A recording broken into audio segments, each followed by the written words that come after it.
আসসালামু আলাইকুম। আশা করি সবাই ভালো আছেন। আল্লাহ মানুষের কি দেখেন? আল্লাহ মানুষের চেহারা, আকৃতি, বর্ণ, ভাষা, গোত্র, আরব, অনারব বা অন্য কিছু দেখে বিচার বিশ্লেষণ করেন না। আল্লাহ দেখেন বান্দার যে ভিতরের যে অন্তরের যে শুদ্ধতা, তাকওয়া পরায়ণতা, যা বিশুদ্ধতা বা অন্তরের আমল, এটাই কিন্তু আল্লাহ তাআলা দেখেন।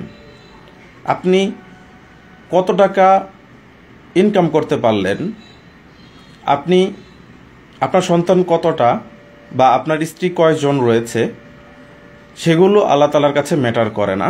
কারণ এগুলো কিন্তু আল্লাহর দেওয়া আপনার জন্য নিয়ামত। এটি কিন্তু আল্লাহর তরফ থেকে কিন্তু আপনি পাচ্ছেন।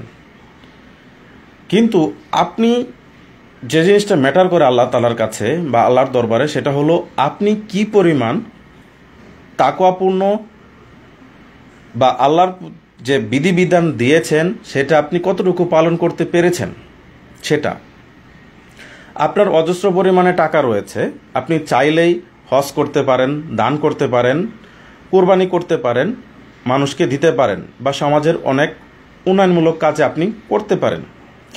কিন্তু এটা আপনি করলেন, কিন্তু এর ভিতরে আপনার অন্তরের যে তাকওয়া রয়েছে সেটা কি আল্লাহর জন্য করা হয়েছে কিনা, সেটাই কিন্তু আল্লাহ তাআলা আপনাকে জাস্টিফাই করবেন।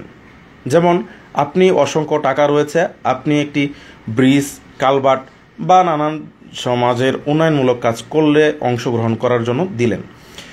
এই যে দেওয়াটা, এটা কি লোক দেখানোর ইবাদত হলো, না আপনি সত্যিকার আল্লাহর যে রাজি খুশি করানোর জন্য, মানুষের কল্যাণের জন্য আপনি যে টাকা ব্যয় করলেন? এই মূল পয়েন্ট হচ্ছে এটা, আল্লাহ ওইটাই দেখবেন।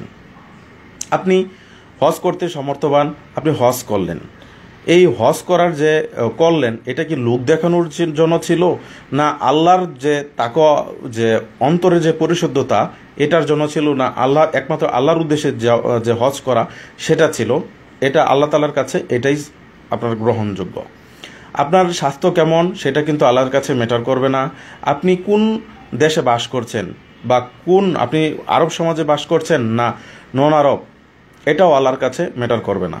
আপনি হতে পারেন যে আরব সমাজের ভিতরে থেকে আপনি নিকৃষ্ট হতে পারেন, আবার অন্যান্য যে দেশে হয়েও আপনি শ্রেষ্ঠত্বের বিচারে আল্লাহ তাআলার দরবারে এগিয়ে থাকতে পারবেন।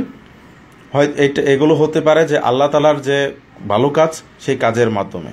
আল্লাহ তাআলা মানুষের অন্য কিছুই দেখে না, দেখে অন্তরের পরিশুদ্ধতা, অন্তরের আমল, এগুলোর দিকেই বিচারে আল্লাহ তাআলার শ্রেষ্ঠত্ব বিচার করা হয়। ধন্যবাদ।